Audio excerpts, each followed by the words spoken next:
Did you know that the recent isolation and disconnection from other people can actually cause you physical harm? We're going to talk about it right here on the lifestyle.org podcast.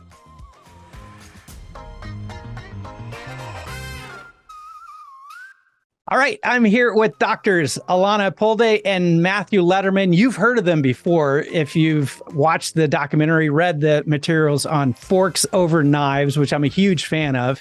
But they have a new book out. You've got to read this new book, Wellness to Wonderful. We have the link in the description below. But I want to welcome Drs Pulde and Lederman to the lifestyle.org podcast. Hey, thanks for having us here. Yes, thank you. Thanks for being ahead. We're going to have a good conversation. You have this new book that I'm really curious about, and we're going to dive right into because we just came out of this isolation and separation from individuals because of the pandemic. But you guys have just finished this scientific work that shows that this isolation can literally cause physical, neurological problems on a physical level, not just the emotional level, but you're finding that there could be some real issues if people continue this isolation practice that they've been going through the last couple of years. Yeah, the data is out there and it's getting better and better, but disconnection, isolation, puts us in this state of threat. Actually, a term, cell danger response. There's other cellular responses that when you are away from other people, we need to be physically, we're a sort of a social species. We evolved to sort of co-regulate with each other. When you don't do that, when you take that away and put people hide them away, you have physical changes, you have cellular changes, you have hormonal changes, you have shifts in blood flow, all of which allow us to fight a threat because it's not normal. That's a pro-inflammatory response. We actually increase inflammation, we decrease our ability to fight things like viruses, for example. And it also has effects on markers such as hemoglobin A1C and LDL and your microbiome and your pain processing and your perception of pain. I mean, it's just fantastic when you think about how broad the science is getting now as far as that impact. Wow, there's several things. Just when you went through that list, I want us to target in this conversation. But I think it is kind of ironic that the thing that was our number one weapon against a virus, which was isolation, is actually something that causes us to not be able to fight off viruses with our bodies naturally. And I want you guys to unpack this. But Dr. Pulde, what led you guys to start looking at this? You were doing before very successfully the plant-based scientific research with Forks Over Knives, and now you're shifting into this. What led you guys into this field? Yeah, so nutrition and lifestyle will always be our passion. That's where we started, and we see so many benefits from changing your diet and making those lifestyle changes, like getting adequate sleep and making sure that you're moving throughout the day. But Matt and I are always curious, always wanting to check in with ourselves and see where we're at and see if, we came up with, and that's Wellness to Wonderful and part of the impetus for the title, but that state of life is wonderful. In a world of infinite possibilities, life can be wonderful. So what does it take to make it wonderful? And that goes beyond diet. It goes beyond activity. It goes beyond sleep to things like play. So many of us, especially as adults, have forgotten how to play. And then all of those four things help us really resource our internal self so that we can interact in a way to thrive and live that state of wonderful with our external world. So that's our family and friends, our work, which is our meaning and purpose, our spirituality, connecting to something greater than ourselves, and our natural world. As Matt and I, we perfected the diet. We were getting enough sleep. We were exercising. We were checking off all the boxes to be healthy. And still there were things like, fatigue and muscle aches and pains and things that didn't quite make life wonderful. And as we uncovered and unpacked that, this whole notion of connection, not just to the external world, which we're hearing more and more of now, but also connection to yourself. That moment of checking in and saying, okay, what am I needing? What am I feeling in the moment? So many of us are so busy checking off our boxes. We're doing, and we never have that opportunity to be. And that puts us in that same state of threat. Yeah. So when we talk about threat, that state of threat, that sympathetic drive, right? That high alert state, we need to think of that as a pro-inflammatory state. At the cellular level, it affects our physical health. It is not a state that we want to be in for long periods of time. And unfortunately, people are living chronically in those states, and there's a huge cost to doing so.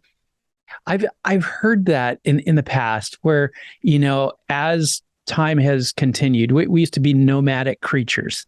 And so we were used to living out in the wild. And if a saber-toothed tiger or a lion or a bear is coming along, your sympathetic nervous system would respond and say, okay, so I need adrenaline because I need more fuel so I can run faster. And I don't need my digestive system to be working right now because it doesn't matter if I get caught and eaten. It doesn't matter how well I've eaten that day. So my system is unnecessary there as well. And different systems turning on and off so that you could run to eat for the fight or flight. You'd have the energy to fight, you have the energy for flight. In that anxiety moment, your body responds to it in a sympathetic way. I think that's why we call it sympathetic, is it's sympathetic to your experience here. It has to respond to the environment. But then once you were out of that anxiety-ridden conflict, then you could relax and the body go back to the normal flow. I've heard people say because we now live in a constant threat environment to where the stress is at the office or the stress is at home or the finances or whatever it is, that our body is no longer, the digestive system is not functioning in its full level. It's releasing cortisol so that, you're able to have this fight or flight experience, but it's extended all throughout the day instead of just these really brief moments. And because of that, our body feels like it's at threat. And our psyche, our ego is saying, I got to save you. And so we're in this never-ending sense of anxiety when the fact is that our body wasn't made to be in these prolonged terms of anxiety. What are you finding in your research as far as the sympathetic nervous systems, how this isolation has increased that? I want to just point out, and when he says that real quick, the other thing that we have to remember is that physical threat and psychological threat and spiritual threat, our body handles those all the same when you're talking about the chemicals, the cytokines and the hormones and the blood flow shifts. All of that is responded in the same way. So when we have a physical threat or an emotional threat, they're handled the same way as far as our body's concerned. Right. Wow. And that's how it's translating. So once upon a time, we had to actually see the tiger. But now we can just think of the tiger or anticipate we might be thinking of the tiger to stimulate that same response. And so when we have people burning the candle at both ends, having so much stress, whether it's from work or personal or professional lives, the impact is huge. And even, I was just talking to a lady before we got on here about feelings and needs. We nonviolent communication is a big part of how we support healing. And one of the things that nonviolent communication does is it breaks things down into feelings and needs. And needs are universal. The universal human needs, we all have the same needs: safety, predictability, integrity, trust, care, love, all of the needs. Yeah. And what happens is a lot of people have learned to suppress their needs to get along in community. So they're trying to be harmonious. They have a need for harmony and they suppress their needs. hoping that they don't cause a big problem out externally. Here's the thing, though, and I was trying to explain this to the lady. I said, when you suppress your needs, your body experiences that as a threat. There must be something it's dangerous. I have needs that I want to meet that I can't meet. That's a pro-inflammatory state. So I was explaining that it's no longer just nice. It's actually what you're doing when you suppress your needs is supporting to basically killing yourself, right? You're keeping yourself inflamed and you're damaging and hurting yourself. So how do we teach people to do that? To me, isolation is along the same lines. Whether we're isolated and we can't get out there because we're alone, or we're suppressing our needs and we're all alone with our needs not being met, they're similarly harmful to the point that the science shows it's actually pro-inflammatory, and it's just not a way that we can live anymore. Wow. I want to unpack that because I want the viewers and the listeners to understand physiologically what happens in your body when you're in these types of situations. But I'm really curious. You mentioned the term nonviolent communication. Is that what you said? Yes. Nonviolent. What does that mean? Nonviolent. Right. So nonviolent communication is something that changed our lives. I'm one of the few doctors that's certified as a trainer of nonviolent communication. And we need to get this out there. It's so valuable. And it's essentially helping people transform what they say, how they think, and what they do in ways that makes giving, compassionate giving and receiving flow. In other words, I'm going to care about you. You're going to care about me. I'm going to share what's alive in me fully and authentically and compassionately in a way that it's going to be a gift to you. You're going to be able to hear it and be thankful that I'm sharing it instead of alienated. That whole process involves how I think, what I say, and then what I do. All of that is related, and we help people transform that. That's huge for today, because it seems like, especially in social media today, it's all this violent communication of I'm right, you're wrong, and you're an idiot if you don't listen to what I say. I'm trying to give you life and more abundantly, and because you're refusing it, well, you're an idiot and you should be shut down. You should be canceled. And so I now get it. I understand why it's called nonviolent communication, because it does feel like when someone doesn't have the approach that you just outlined, it doesn't feel like someone's giving you a gift. It feels like someone is trying to, in some way, say, this is my opinion. If you don't like it, well, I'm going to cancel you. Yeah. And in that form of communication, when we communicate in a way that's difficult to hear or receive, it sparks that whole individual mentality, that reductionist mentality, almost reinforcing that versus encouraging interdependence, encouraging a place where we do care about each other and we want to come towards each other in the way that not only works for you, but works for the other person. A lot of times what happens now is our choices are either it's going to work for me or it's going to work for them. And we don't see the many different things that we can do that could meet, or at least acknowledge and address and care for everybody's needs. And I think that if you summarize it, it's a needs-based consciousness where you're not attached to the outcome or the strategy or how something gets done, but you're really connecting to what are the needs on the table for everybody.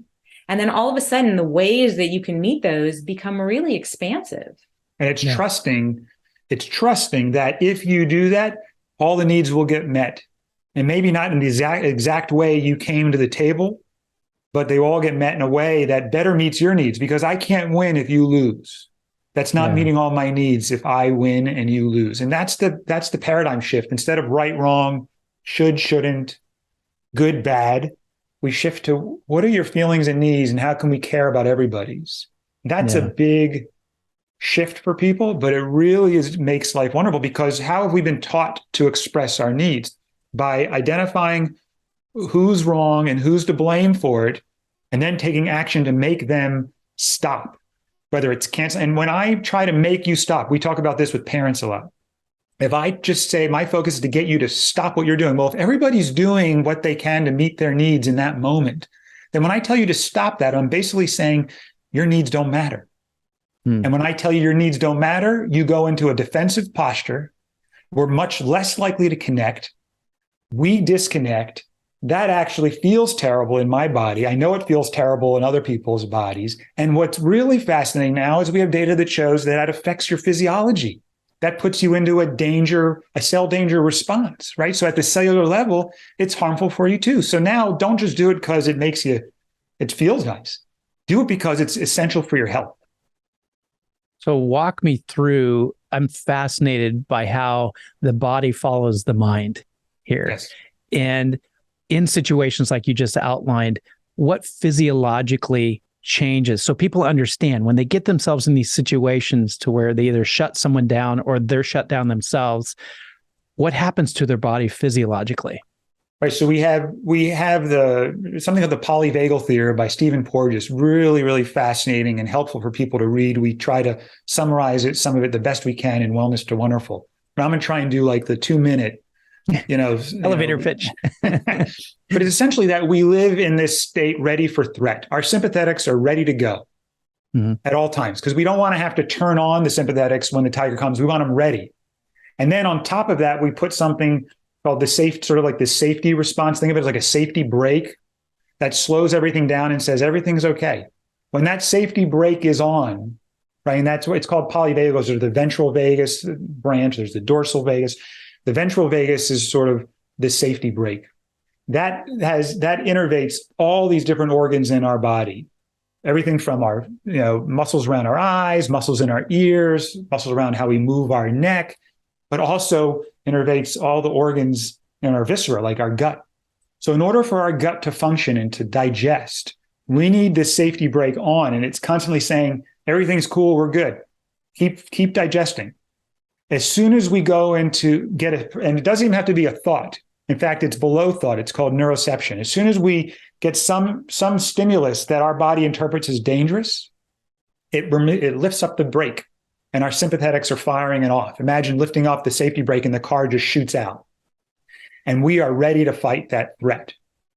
Now, what that does, when that happens, there's all sorts of changes in our body. I've sort of simplified it, but think about it as pro-inflammatory cytokines versus anti-inflammatory cytokines. So not only are we getting the message to our gut, when we hit that high alert, the safety brake comes off and all of a sudden our gut won't function because it doesn't think it should. It should be focusing on fighting the threat. So now our gut isn't functioning. We get that bloated, but it's okay for a couple of minutes. We don't want to live that way.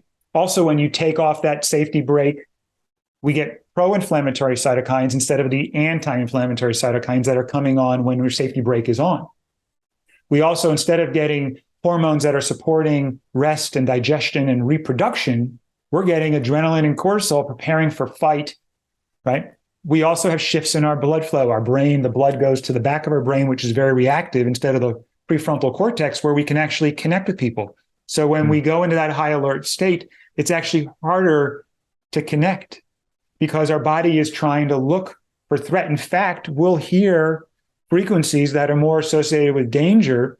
So if I'm in that high alert state and my wife talks to me, I'll say, "Why did you have tone with me?" Because my ears are looking for tone. She'll say, "I didn't have tone. What are you talking about?" Now we're arguing over whether she had tone or not, when in fact, because I'm mobilized, I'm perceiving tone, and she never had tone from her perspective. Our body actually changes in all these different ways. Does that make sense? It makes perfect sense. Now I understand why people have asked me, why are you yelling at me when I've been talking this loud? It makes total sense. I'm just going to say, so this is the book Wellness to Wonderful.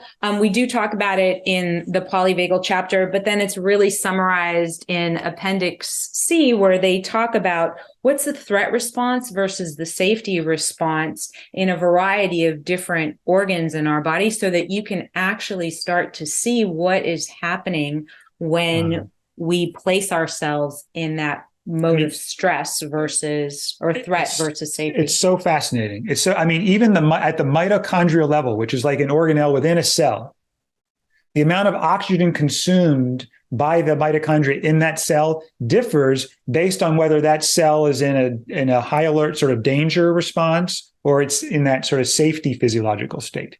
At the below the cellular level, there's changes based on whether the body is experiencing threat or not.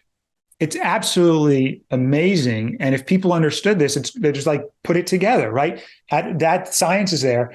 Then what do we do if we want to feel safe? That's where all the other stuff that we're doing comes into play, right? So you got to understand science. And then what do we do in the real world now to take advantage of that? And Roy, just to get back to your isolation, that's the whole idea. We are a social species. We are meant to have physical connections and relationships with other people.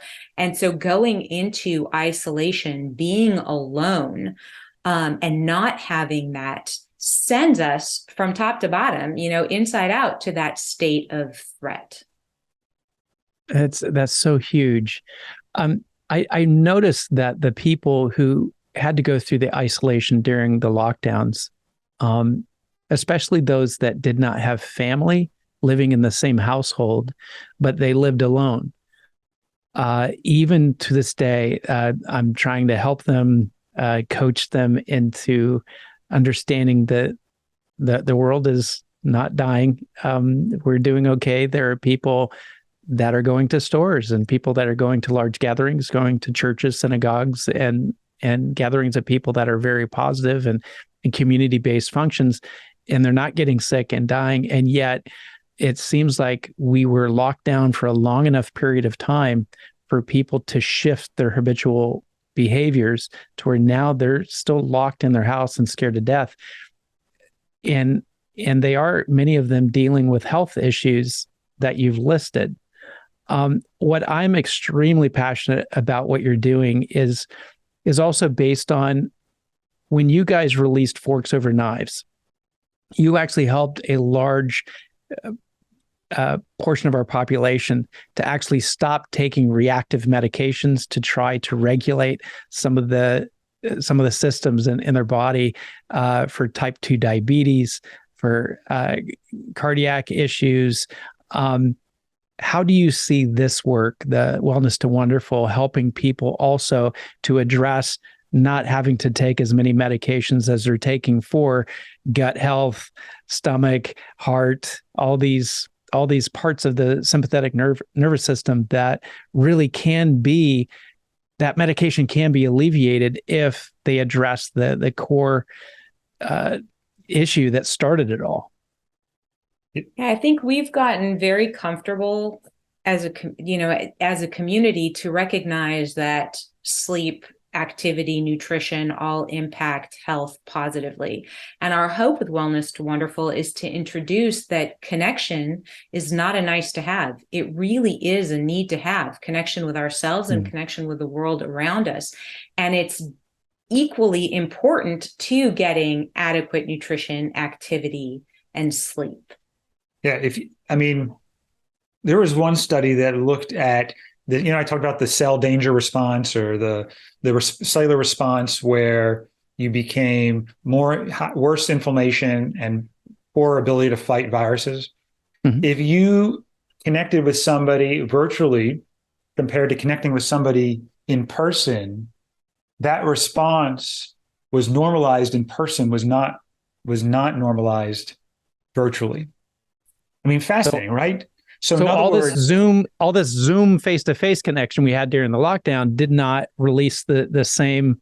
It did not have the same impact as an in-person meeting. It doesn't mean that there's not needs met and benefit to meeting over Zoom. But my point was we can't replace in-person connection with anything but in-person connection. I can't agree with you more. I've seen it. I've just seen the difference once people were able to start meeting face-to-face versus meeting via video conference or teleconference. There is just, our bodies are wired to be communal beings. Yes. It's essential. And that's why I love, Alona came up with the term nutrition, lifestyle, and connection medicine. Right? It's really that important. And the data now, I believe, supports it, where connection has to be part of it. And even there's connection with you, but there's data. We talk about this in Wellness to Wonderful as well, about the doctors. Mm-hmm. If you have a doctor that is more connected with you, empathy, right, is one of the fantastic ways of basically being present and connected. If you have a doctor that's a higher empath than compared to that same situation with a low empathy doctor. The higher empathy doctors had patients with hemoglobin A1Cs that were 29% better, 25% better LDL, lower LDL levels. They had 21,000 diabetics, those with higher empathy doctors compared to the lower empathy doctors. The ones with higher empathy doctors, 41%, these were diabetics, 41% lower odds of acute metabolic complications. In other words, how the doctor connected with the patient affected the physical outcomes of the patient, not just because it felt good to the patient, physical markers of the patient. It's that important. And that's just based upon the interaction of two individuals, not based on any medication, difference in treatment plans. Right? They controlled for that. Just that. So they looked at that. Even having a patient who had, this is fantastic with chronic pain, right? A patient that had a high trust relationship with their doctor compared to a low trust relationship, if you gave the same stimulus to the patient, those with a high trust relationship with their doctor experienced less pain as far as their experience of the pain, as well as their pain centers in their brain on fMRI lit up less. Same stimulus, just having a high trust relationship decreased their perception of pain. In other words, we want to get this out into healthcare systems, right? If you can teach doctors how to connect, AKA build trust, right? Empathy with patients. If you can, it's going to affect the patient's experience of pain. It's going to affect physical outcomes. It's so powerful, and we can't overlook it anymore. I hope they start teaching this in medical schools as well to help. I mean, this is like a whole nother set of things to have in your doctor's bag. Exactly. To help your to help your patients there. Exactly. Yes. And that's why we wrote a book. We're like, hey, there's all these tools out there. We want to make them aware of that. Yeah, I love that. Now, in your book and in your work, you talk about one of the ways that you can address this wellness to wonderful is be your authentic self. What do you guys mean by that when you say be your authentic self? Because most people would say, well, I'm authentically me already. How do I change? Am I inauthentically myself? What's your definition of that? Yeah, so I was referring to that a little bit before when I was talking about self-connection. So many of us think we show up authentically, but when we really ask ourselves, how much of myself am I hiding from others in order to be accepted, in order to be loved? You'll be surprised to know that it's more than you initially think. And what that means is that we show up in a state of artificial harmony, where we are coming, and the primary concern, the concerns for acceptance and belonging and love and care, create suppression and repression of who we really are. We're afraid to show up that way and get banished from the tribe. And that suppression and repression, again, is pro-inflammatory, as Matt mentioned earlier. Yeah, and if you ask yourself, we talk to people that say, I don't ever feel lonely. Right there, we know that there's suppression or repression, right? Meaning you're not even consciously doing it. In other words, can you communicate, I'm feeling lonely, I'm feeling sad, I'm feeling embarrassed, I'm feeling ashamed, I'm feeling hurt, I'm feeling angry, right? Most of the times when we have these unpleasant emotions, we suppress them to some extent. Right? Because of how we were brought up, how we were taught, or we don't even know how to connect what's going on inside of us. Because why? How were we all brought up? How did you know if you were a good kid? Because you did what your parents told you to do. How do you know if you were a good student? Because you did what your teachers told you to do. How do you know if you're a good worker? Because you did what your bosses told you to do.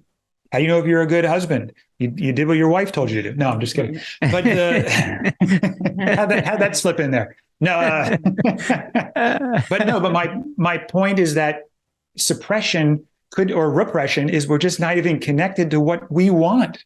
Yeah. And you don't know what you want because we teach everybody to be externally driven. We want you to be internally connected and let your internal values and your ability to discern that, which takes skill and practice, let that drive your behavior. Anybody who's not internally connected that way has some level of authentic connection that needs some support.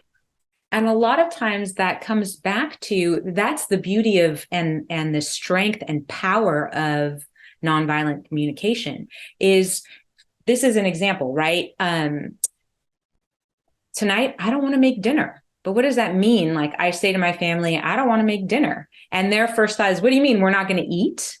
Right? Because it's either I do it or it doesn't get done. Versus, hey, you know what? I'm really needing some rest and support today. And I don't really have the energy to make dinner. And the family comes together around those needs for support and rest for mom. And it's like, okay, well, maybe we all pitch into dinner. Maybe we order out today. You know, maybe we make something really simple that doesn't involve a lot of cooking and planning. So the options become significantly more expansive. So hold on a second, Roy. Are you going to make dinner tonight? Or I don't know. I'm thinking about it still. Well, if you need, you can come to my place. On the table. I'll make you dinner. You can come over to my house. All right. That's awesome. So that sounds like it in some ways dovetails with something else that you talk about, which I think is a misused phrase nowadays with how people apply it, but you use it in the healthy way. And that's talking about self-care. How does self-care, first of all, how do you define it? And then secondly, how does it affect you physiologically? Yeah. So one of the things we do right away is differentiate it from self-improvement. So it's not about getting better, doing better, being better, fixing. It's about connection to self. Self-care equals self-connection. So it's that ability to put the list away and say, okay, let me check in with myself at the moment. What are needs that are being met? And you'll know that by having pleasant sensations or feelings around them. And what are needs that are not being met? The unpleasant sensations or feelings. And then with these needs that are not being met, you know, even having that awareness around them, it doesn't mean that every need is gonna get met. But you have the option to finally authentically, and that's one of the ways that we use authenticity, authentically connect to yourself. Because otherwise we're moving through the day in this survival mode with blinders on and just getting through our life versus living in that state of life is wonderful. I like that. The reason why I have a challenge with how other people use the term, and you'll see them typically on a little video on their Instagram or whatever, they use the term self-care in the same way that I would use the term self-indulgence. And so self-indulgence, it's great to indulge from time to time. It's great to be able to have an experience to where, you're pampered, every now and then. But many people are viewing self-care as times when you don't have to care about anybody else, and it's just about you. And what I've seen in your work and also that the best practices for self-care is it's like the pit stop in the Indy 500. If that car keeps going and keeps going, the tires are gonna explode. The gas in the tank is going to empty out. You have to have pit stops from time to time to continue the race because you have a whole team counting on you. You've got sponsors counting on you. And so how can you keep going at the highest level if you don't have pit stops, if you don't have these moments of self-care to say, let me make sure I'm keeping my life balanced, my stress level manageable, and I'm not triggering all these issues physiologically because I'm running on fumes and my tires are about to pop. Yeah, and that I think the point that you made also about the caring for other people. If we're meeting our needs and not caring about the impact on other people, that's problematic. It actually doesn't meet all of your needs. But some people get to the extreme where the only time they care about themselves, they sort of suppress their needs for so long, and then finally their sort of lid blows off and they're like, I don't care about anybody else. I'm just doing what I want now. And that's a symptom of disconnection from self, right? I mean, and it happens to everybody. It's not to blame or point fingers. It happened to me the other day where I was disconnected from myself long enough that I wound up raising my voice, in frustration and irritation. And I was self-connected enough to know, I feel like I'm getting at the end of my rope here. I'm really under-resourced.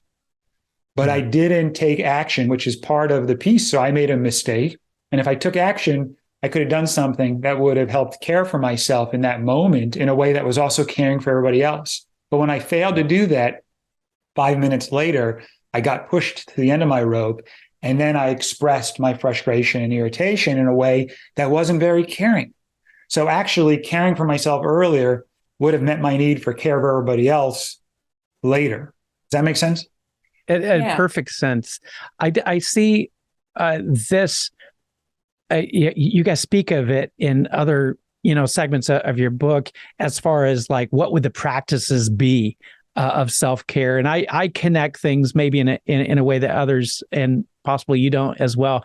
But I really see some of the things that you talk about: self-reflection, mindfulness, all these things as incorporated into best practices for self-care, because it is in those moments that allows me to not be overwhelmed by what I have to do on the production side of television that I'm working on, or worried about the family side or the financial side or the relational side with my friends outside of work and family. It's only in self-reflection and mindfulness and spending moments to really reflect on, are we doing okay, so that I can continue to serve? Because for me, self-care is all about, can I continue to serve? Because I don't want to burn like a flare and burn out. And now what use am I to anybody else beyond? But what are you guys finding as far as within self-care and mindfulness and self-reflection?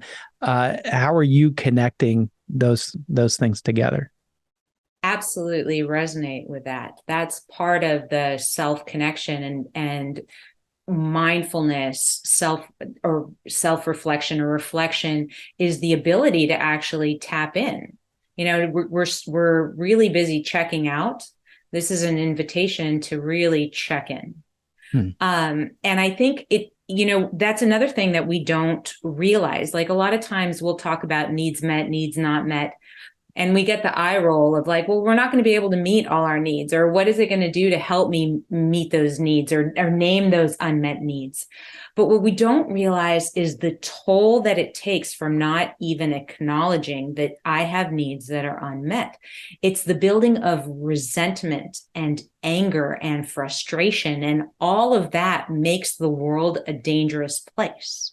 It's not safe for me to show up as I am. It's not safe for me to share what's really going on for me. That's a danger. That's that threat that Matt went, through, what it's actually doing, not just to my body and soul, but not just to my mind and soul, but to my body, physically leading to disease. Yeah. I think it's so huge. God made us specifically to have this system that is self-healing. It is supposed to live longer. It's supposed to run at different levels than what our society has unfortunately kind of couched us into this area. You talk about in your book about setting boundaries. How do boundaries, and how would boundaries help the people who are wanting to practice what you're talking about in your book? How do these boundaries actually help people to go from the challenge to the wellness that you guys are talking about? Yeah, boundaries are actually the key to being your most compassionate self. Because when you don't have boundaries, you're doing so much out of obligation. Yeah. Right? Or sometimes we have something we talk about, there's warm boundaries versus sort of harsh boundaries. It's sort of that extreme where I need to just take care of myself now. I don't care about the impact on other people anymore. So when you really prioritize warm, compassionate boundaries, where basically you're saying, my needs are always going to matter too, but I'm going to meet my needs in a way that cares about other people to the best of my ability. And I'm not going to do something that doesn't meet my needs unless I choose to stretch in that moment. But otherwise, I'm not going to go along just to get along. And to me, that's the key. So boundaries are basically you have to be clear what your needs are. You have to be able to discern what your capacity is in that moment. And you have to be able to feel comfortable enough that you can dialogue right? Being able to say no with nonviolent communication is a really wonderful thing. It's basically saying, here are the needs that are preventing me from saying yes right now. And I want you to hear that I really care about what your needs are. And at the same time, I'm holding these other needs, and, and I want to be able to care for everybody's needs here. So I can't say yes joyfully. That doesn't mean I walk away and say the heck with you. I mean, I could choose to do that if it's, a certain situation, but in general, I want that to be a last resort, not a first resort. I love that. I think it's the key to also, we talk about our 9 pillars being about health, longevity, and joy. I think it really is a key to achieve that sense of joy, to be able to maintain your boundaries while also caring for others. I love that. Just yesterday, had a horrible phone conversation. I say it's horrible, but it actually was very beneficial, because in that phone conversation, I had to say no. Magazine wanted me to write an article, 1,500-word article. And it was, it's an honor to be asked. And so, of course, I want to say yes, not only for me, but for our production company, for all the things that we're trying to do at lifestyle.org. I really wanted to do it. But I'm in the midst of 2 productions right now, just finished a 3rd. I've got all this stuff going on. And I knew that I would not only be completely stressed out trying to do that on top of what I'm currently doing, which is pretty massive for this next 4 weeks. And they needed it within that time. I knew I would be unhappy with the article because it wouldn't be exactly everything that I wanted it to be. And so, of course, I have to return this phone message. I'm just dreading it, having to talk to this editor saying, thank you, but no, thank you. But I went into the conversation knowing I'm going to say no, but there are other options. And so I have this phone conversation with the editor, say, I would absolutely love to. I'm honored that you would even think to call me, but I'm in the middle of these 2 productions, television productions. I cannot find a single second to give you what your magazine deserves. Can you think of me in the future and as you need it? He goes, absolutely. He goes, it was kind of a shot in the dark for us too. Your name came up and the editorial staff said, can you get him? And one of the guys said, I'll try to get him to write this article. So of course, we're going to call you back at, maybe in September. Is that a good time? I said, August and September would be great. I'd love to write an article for you then. He says, we'll let you know the topic. I hung up the phone. My tension went down. I felt great. We're connected. I'll have the opportunity when it's right for me, but I'm not overstressed now because I have one more thing on my plate, in a very full plate that I have now. And so physiologically, I felt the difference, the anxiety lowering and all of that as well. So I think boundaries are incredibly important, and especially for highly success-driven individuals, which I work with predominantly is success-driven people. We have to help them understand boundaries will help them have the highest levels of success. Saying no will actually give you higher success than saying yes all the time. And you felt it. What's interesting is you can feel it in your body when you're focused on connection. It's a very pro-safety physiological state. If all you care about is connecting, you're going to hold your needs too, right? You're going to be, your need to be able to focus your attention on these other projects, right? Yeah. And balance sort of your capacity. But you did it with connection, and you felt the difference physiologically in your body than if you were like, I either have to hit him hard, or I got to suppress my needs and just sort of do it just to maintain the relationship. Right? You didn't choose either of those. You focused on connection. So that's a great example. And the beauty about that is the relief that gives you in a relatively short amount of time versus the other scenarios, or either, a harsh no that you then perseverate over, or leave somebody else perseverating over, or you do it out of obligation, and all of the perseveration and real estate that takes mentally, emotionally, and physically. So putting that in mind as well. And even the language, like some people, if you said, I just can't, I'm really overscheduled, that doesn't meet the need for care versus really the accountability and ownership and agency to say, I'm flattered by this and I'm balancing these other 2 projects. And I'm going to choose, just for my capacity, to put my energy in those 2 projects now and decline on your offer. But I really want you to hear that I'm so grateful for the offer. And I'd love to consider maybe collaborating in the future. You see how that's different than sort of people, because if you made up an excuse and they're like, I don't believe him, so he's going to go into high alert because he's like, I don't trust this guy, he's full of it. You're not feeling an integrity of your values, so you go sort of more mobilized. You see how choosing connection helps you so effectively there? Absolutely. And it changes us physiologically. Yes. Now, I understand you guys, thank you for the time that you've given me here, but you also have some boundaries, which means in about 2 minutes, you've got to go. And so in the final 2 minutes, share with us, you have an online presence. What's one of the great places that people can go and connect with what you guys are working on? Yes. So our book is Wellness to Wonderful. That's on, you can buy it on Amazon. And then our website, weheal.health. And you can work with us individually. There's classes, other offerings on there.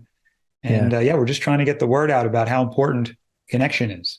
Well, it's so valuable, and it's helping so many people. And just so you know, we have the links right in the description below. And so if you want to make sure and go to the website, just click on the links in the description down there. But thank you so much for helping us understand this mind-body connection and how literally it affects us physically when we're going through these moments of disconnectedness. So it's my hope everyone listening to this will try to connect with some of their loved ones a little bit more today.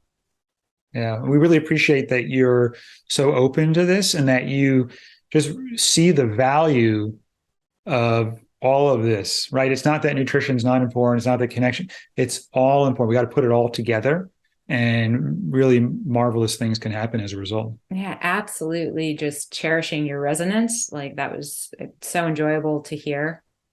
Really appreciate your work too. Well, thank you. Hopefully a lot of people will connect with what you're doing. And thank you so much for spending time with us on the lifestyle.org podcast today. Thanks for having us. You're welcome. And if you'd like to have more experiences like this, definitely click on the subscribe button or the like button below so you can find more content just like this. Also, you can go to our website, lifestyle.org, for more television programs, more podcasts, and an almost never-ending blog of the latest, greatest content to help you live your best life possible. Thanks so much for joining us. We'll see you next time.